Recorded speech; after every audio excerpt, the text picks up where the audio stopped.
من بعد 30 عام ديال المعاناة، واخيرا الشرطة الإيطالية كتمكن من القبض على واحد من اخطر رجال العصابات الإيطالية وكذلك العالمية، كما انه زعيم وحدة من اشهر العصابات العالمية اللي الاسم ديالها كوزا نيسترا.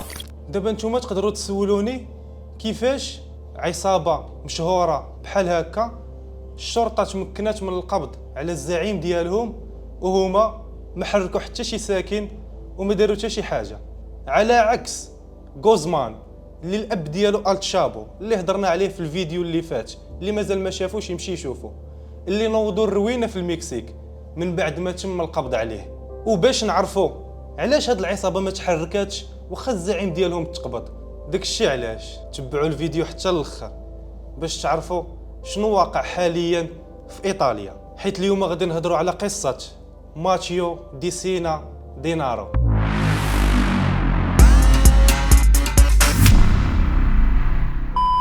تولد ماتيو ميسينا في 26 ابريل سنه 1962 في واحد القريه صغيره قرب صقيليه، واللي ما كيعرفش صقيليه هي اكبر جزيره في البحر المتوسط. فعائله ماتيو الاجرام ماشي بالشيء الغريب عندهم، بحيث ان الاب ديال ماتيو اللي الاسم ديالو فرانشيسكو كان احد ابرز عرابي المافيا الايطاليه، وهذا الشيء اللي خلى ماتيو يدخل لعالم الاجرام من الابواب ديالو الواسعه، بحيث انه تنشأ وسط اخطر عصابات الجريمه المنظمه.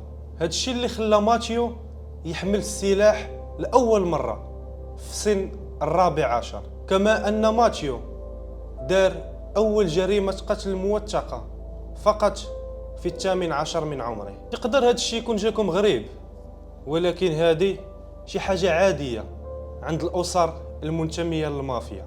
وكل ما كيزيد يكبر ماتيو في العمر الجرائم ديالو كيتزادوا كتر وكتر. فمثلا واحد النهار قتل صاحب واحد الفندق، والسبب هو ان صاحب ذاك الفندق شتم المافيا، خطف واحد الطفل لمده 2 سنين. والمخيف في هذا الشيء هذا هم انهم لقاو الجثه ديال هذا الطفل هذا مذوبه بمواد كيميائيه. واش كتخيلوا البشاعه ديال هذا المنظر هذا، ديال ولد صغير مذوب بمواد كيميائيه وتعذب بزاف. وفي سنه 1992 ماتيو كيدير واحد السلسله ديال التفجيرات اللي ادات ل10 ديال القتلى وتقريبا لشي 90 مصاب. وايضا بسبب هاد التفجيرات هذه تم تدمير ديال مجموعه من المعالم التاريخيه الايطاليه. ومع الوقت زاد كبر ماتيو وكبروا معاه المشاكل ديالو والجرائم ديالو، وبسبب مراهقته الدمويه وخلفيته الاسريه ماتيو كيولي زعيم ديال اشهر المافيات الايطاليه. وهاد المافيا هذه اللي الاسم ديالها كوزا نيسترا اللي قلت لكم في الاول مشهوره بزاف في ايطاليا. كما ان الاسم ديالو ولا هو اول اسم مطلوب عند الشرطه الايطاليه، لدرجه ان السلطات الايطاليه حطوا مبالغ اللي هي كبيره لاي واحد جاب ولو معلومات بسيطه على ماتيو. ومن بعد ما دخل ماتيو لهاد المافيا هذه زادوا كبروا النفوذ ديالها، وكذلك زادوا توسعوا المداخل ديالها وزادت بانت كتر وكتر. كما انه فتح طرق تواصل مع مجموعه من تجار المخدرات في العالم، ومنهم تجار المخدرات في كولومبيا. وايضا كيتنسب له الفضل في توحيد العشائر، وهذا الشيء اللي خلاهم يلقبوه بروبن هود المافيا. ورغم هذه الجرائم هذه كامله اللي دار ظل مجهول عند السلطات الايطاليه، واخا كيعياو ما يقلبوا ما كيلقاوش عليه شي معلومات اللي كافيه باش توصلهم عنده. وهذا الشيء بقى غادي حتى لمنتصف التسعينات، بحيث انه تم الحكم عليه من طرف القضاء الايطالي، رغم انه كاع ما كان وقت الحكم، يعني حكموا عليه غيابيا، واللي تم الاتفاق والحكم عليه بالسجن المؤبد الى حين يتم القبض عليه. وهاد العقوبة طبقات في الحق ديالو بسبب انه قتل تقريبا 50 شخص، منهم اخ الرئيس سيرجيو ماتشاريلا اللي هو الرئيس ديال ايطاليا حاليا. وكذلك مجموعة من الجرائم الاخرى كتجارة المخدرات وجرائم الانتحال الشخصية. ورغم هذا الشيء كيفتخر بانه عنده جثث متفرقة في مجموعة من المناطق الايطالية. يعني السيد اللي كنهضروا عليه ما كيعرفش شي حاجة سميتها الخوف نهائيا. ورغم ملاحقة الشرطة لماتيو لعدة سنين إلا أنهم ما قدوش يجيبوا عليه ولو معلومة واحدة اللي تقد تفيدهم وتوصلهم لفين هو كاين وفين مخبي. فهما ما عندهم عليه حتى شي معلومة تقريبا، عندهم فقط واحد الصورة ديالو اللي هي من خلالها كيعرفوا كي دايرين الملامح ديال الوجه ديالو، كما أنه 30 عام وهو غايب، ولكن واخا هكاك كيصيفط المعلومات وكيصيفط الأوامر للناس اللي خدامين معاه، رغم انه ما كيستعمل لا انترنت لا تليفون لا حتى شي حاجه.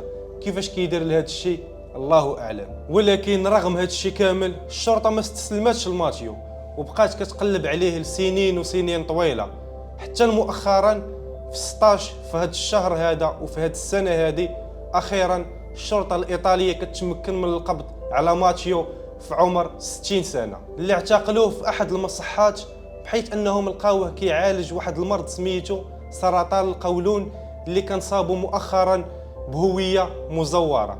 وهنا حاولوا تركزوا معايا شويه مزيان باش نحاولوا نقربوا او نحاولوا نوصلوا للحقيقه، حيت كل واحد وشنو كيقول في هذه القضيه ديال الاعتقال ديالو. اولا الشرطه كتقول بانها هي اللي قبطات ماتيو بالمجهودات ديالها، ولكن هذا الافتراض هذا الا جينا نقولوا بانه بصح، فين كانت الشرطه هذه 30 سنه ونقولوا ان الشرطه دارت مجهود وقبطات على ماتيو؟ علاش المافيا اللي هو اللي متزعمها ما دارت حتى شي حركه وبحال اللي راه ما وقعت حتى شي حاجه وسمحات في الزعيم ديالها؟ شي حاجه اللي ما يمكنش. وكاينين شي مصادر كيقولوا بان ماتيو عيا وكبر في السن وما بقاش قد على عالم الاجرام، خصوصا انه مريض وهو اللي مشى سلم راسو. ولكن واش كاين شي زعيم ديال المافيا غادي يمشي يسلم راسو للشرطه بهذه السهوله هذه اللي هي 30 عام وهي كتقلب عليه؟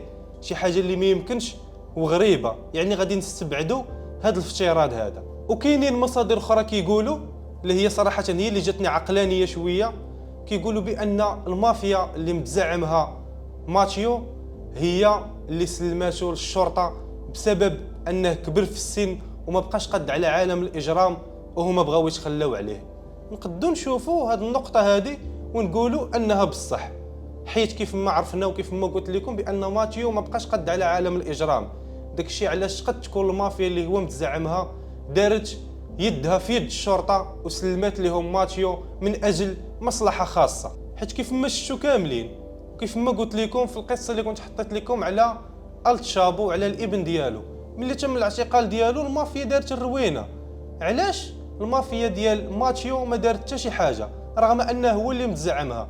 يعني كنظن بانها بصح هما اللي داروا يديهم في يد الشرطه وبغاو يتهناو منه حيت ما بقاش قد على عالم الاجرام. وباش تعرفوا اكثر الخطوره ديال ماتيو، ملي تم الاعتقال ديالو خرجت رئيسه الوزراء الايطاليه وقالت بان هذا الاعتقال هذا في حق ماتيو هو واحد النصر كبير لدوله ايطاليا، كما ان خرج الرئيس ديال ايطاليا شخصيا وقال بانه فخور بهذا الشيء اللي دارت الشرطه الايطاليه حيت تمكنوا من القبض على ماتيو. فهذه هي القصه ديال ماتيو من البدايه ديالها حتى النهايه ديالها. ولكن قد تكون هذه ماشي النهايه، حيت عنده حتى هو واحد الابن الا هو غامض شويه ما عندنا عليه حتى شي معلومات، ولكن يقد يبان في المستقبل حتى هو بشي جرائم ويتبع الخطى ديال الوالد ديالو. وإلا زاد تبان شي حاجه في هذه القضيه هذه فغادي نديروا شي فيديو ان شاء الله وغادي نعلمكم باي جديد وقع، حيت انا كنظن بان القصه ما غاديش تسالي هنايا.